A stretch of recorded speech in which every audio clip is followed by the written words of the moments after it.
En 1970, la Poste édite un timbre sur l'aérotrain. Indissociable de son inventeur Jean Bertin, l'engin révolutionnaire a établi le record de vitesse de 422 km/h. Bertin est certainement le plus prolifique et inventif des ingénieurs français. Il s'intéresse à tout, de l'épluchage des artichauts à la réverse de poussée des réacteurs, procédé qui équipe encore aujourd'hui tous les avions. Quelques 800 brevets ont été déposés sous son nom. En 1958, un de ses ingénieurs, Louis Dution, redécouvre l'effet de sol par coussin d'air. L'effet d'une force qui maintient un corps à faible distance au-dessus d'une surface et sans contact avec elle.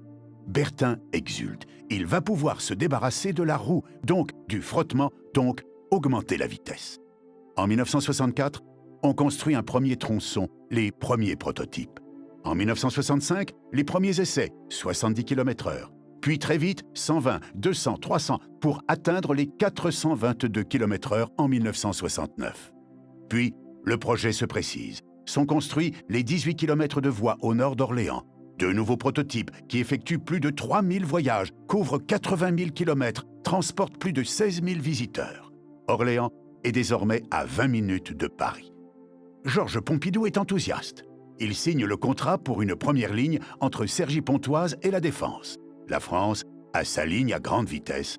L'aérotrain est lancé. Mais survient la mort de Pompidou. Lorsqu'il arrive au pouvoir en mai 1974, Valéry Giscard d'Estaing stoppe net le projet.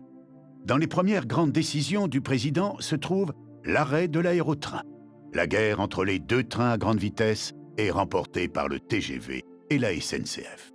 Malgré un échec commercial, l'aérotrain reste une extraordinaire réussite technologique française.